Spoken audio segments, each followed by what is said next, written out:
they are people who become disappointed with left-wing utopian politics such as Marxism and communism, and they're seeking another utopian crusade, and it doesn't really matter to them if it makes absolutely no difference in the real world. And the way they talk about human rights is the same way that a rabbi will give a sermon in an orthodox synagogue, where you just take it for granted that people are going to accept that the Torah came from God. And so when you say the Torah says, right, even if you're referring to some pronouncement of a rabbi 400 or 800 or 1200 years ago,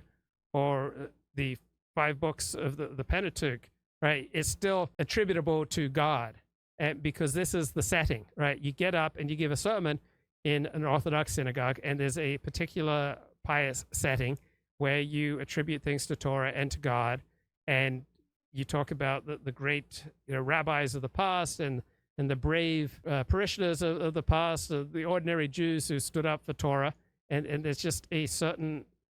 piety, and there's a certain inspiration level, and so we all need to do better and work together and do one more mitzvah so that we can bring them a Mashiach and hasten the ultimate redemption.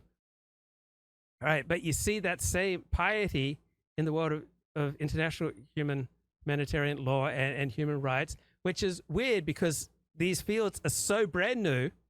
They have no real world power aside from the possibility of self-aggrandizement, and they are so profoundly shaped by contingency, by culture, by whatever narratives are going on at the time, that you would think that if they wanted to take their cause seriously, that they would be very careful in their pronouncements, because a single overstatement has the power to ruin for the reader or the listener any possible credibility. But the international humanitarian lawyers and the human rights lawyers aren't really interested in making converts among those who think critically.